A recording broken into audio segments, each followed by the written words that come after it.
আল্লাহ পাক রব্বুল আলামিন কুরআনুল কারীমের 102 নম্বর সূরা সূরাতুল আসরের মধ্যে আল্লাহ তাআলা সময়ের কসম করেন। আল্লাহ পাক রব্বুল আলামিন বলেন, ওয়াল আসরি ইন্নাল ইনসানা লাফি খুস। বলেন আল্লাহু আকবার।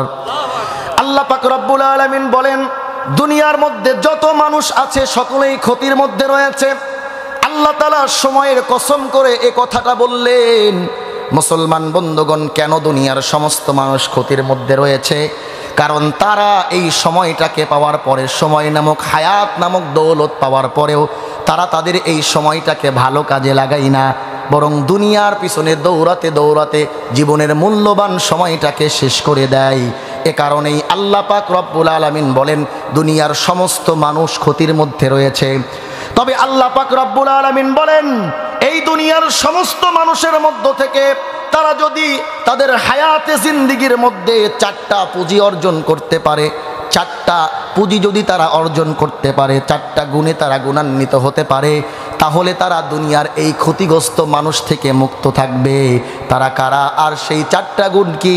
আল্লাহ পাক রব্বুল আলামিন সূরা আসরের 3 নম্বর আয়াতে আল্লাহ তাআলা বর্ণনা দেন। আল্লাহ পাক রব্বুল আলামিন বলেন, ইল্লাল্লাযীনা আমানু ওয়া আমিলুস সলিহাতি ওয়া তাওয়াসাউ বিল হাক্কি ওয়া তাওয়াসাউ বিস সাবর। বলেন আল্লাহু আকবার। আল্লাহ পাক রব্বুল আলামিন বলেন, পৃথিবীর সমস্ত মানুষ ক্ষতির মধ্যে রয়েছে, কারণ তারা হায়াত নামক দৌলত পাওয়ার পরেও, সুস্থ হায়াতে জিন্দিগি পাওয়ার পরেও তারা আমি আল্লাহ তাআলার ইবাদত করে না, আমি আল্লাহ তাআলার গোলামি করে না, বরং আমি আল্লাহ তাআলার নাফরমানির মধ্যে থাকে, যার কারণেই তারা ক্ষতির মধ্যে রয়েছে। তবে যদি তারা 4টা গুণে গুণান্বিত হতে পারে, 4টা গুণ তারা অর্জন করতে পারে, তাহলে তারা এই ক্ষতি থেকে মুক্ত হবে। সেই 4টা গুণ কি?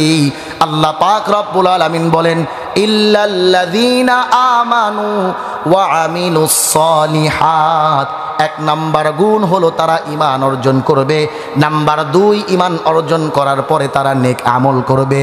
ওয়া তাওয়াসাউ বিল হাক্কি ওয়া তাওয়াসাউ বিস সাবর। এরপরে 3 নাম্বারে তারা হকের উপরে চলবে, সত্য পথে চলবে। আর এই 3টা গুণ অর্জন করতে গিয়ে বাধার সম্মুখীন হবে, বিপদের সম্মুখীন হবে, জুলুমের শিকার হবে, কিন্তু তারা নিরাশ হবে না। আমি আল্লাহর উপরে তাওয়াক্কুল রাখবে, আমি আল্লাহর উপরে ভরসা রাখবে, ধৈর্য ধারণ করবে। এই মোট 4টা গুণ যারা অর্জন করতে পারবে, পৃথিবীর সমস্ত ক্ষতিগ্রস্ত মানুষদের থেকে তারা মুক্ত থাকবে। বলেন সুবহানাল্লাহ। আল্লাহ তাআলা সময়ের কসম করলেন, ওয়াল আসর, সময়ের কসম, পৃথিবীর সমস্ত মানুষ ক্ষতির মধ্যে রয়েছে। পৃথিবীর সমস্ত মানুষ ক্ষতির মধ্যে রয়েছে। কেন তারা ক্ষতির মধ্যে রয়েছে? কারণ আমি আল্লাহ তাআলা তাদেরকে সুস্থ হায়াত দান করেছি। হায়াত নামক দৌলত আমি আল্লাহ তাআলা তাদেরকে দিয়েছি। তারা সুস্থ থাকা অবস্থায় আমি আল্লাহ তাআলার ইবাদত করে নাই। আমি আল্লাহ তাআলা যেভাবে চলতে বলেছি, তার ব্যক্তিগত জীবন, পরিবার, সমাজ, রাষ্ট্র, কোনো ক্ষেত্রে আমি আল্লাহর হুকুমকে তোয়াক্কা করে নাই, বরং আমি আল্লাহর নাফরমানি করেছি। আমি আল্লাহর নাফরমানি করে চলে, এজন্য আল্লাহ বললেন তারা ক্ষতির মধ্যে রয়েছে। তবে তারা যদি এই হায়াতে জিন্দিগির মধ্যে এই 4টা গুণ অর্জন করতে পারে, তারা ক্ষতি থেকে মুক্ত থাকবে। নাম্বার 1, তারা ঈমান অর্জন করবে।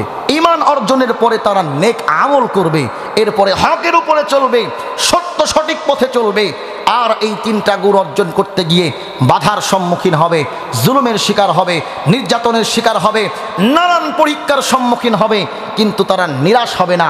আমি আল্লাহর উপরে ভরসা রাখবে, আমি আল্লাহর উপরে ধৈর্য ধারণ করবে, তারা এই ক্ষতি থেকে মুক্ত। বলেন সুবহানাল্লাহ। যে ব্যক্তি তার হায়াতে জিন্দিগির মূল্যবান সময়কে আল্লাহর কোরআনের জন্য কুরবানি করে, পৃথিবীর বুকে তার চাইতে বড় চালাক মানুষ, তার চাইতে বড় বুদ্ধিমান মানুষ আর কেউ হতে পারে না। কথা বলেন ঠিক কিনা? আমার ভাইরা, সময় বড় দামি সম্পদ। আজকে এই সময়কে আমরা কোথায় ব্যয় করতেছি? ফেসবুকের পিছনে। কথা বলেন ঠিক কিনা? ইউটিউবের পিছনে, খেলাধুলার পিছনে, গার্লফ্রেন্ডের পিছনে, বয়ফ্রেন্ডের পিছনে। কথা বলেন ঠিক কিনা? আমি আমার জীবনের সব থেকে মূল্যবান সময়, আল্লাহ তাআলার কাছে সব থেকে পছন্দনীয় বান্দার সময় হলো তার যৌবনকাল। কথা বলেন ঠিক কিনা? সব থেকে পছন্দনীয় সময় হলো তার যৌবনকাল। আজকে এই যৌবনটাকে আমরা কোথায় কাটাচ্ছি? ফেসবুক চালাতে চালাতে আমার রাত কেটে যায়, ফজরের নামাজের কোনো খবর থাকে না। এ কারণেই তো আল্লাহ পাক রব্বুল আলামিন সময়ের কসম করে বলতেছেন গোটা পৃথিবীর সমস্ত মানুষ ক্ষতির মধ্যে রয়েছে।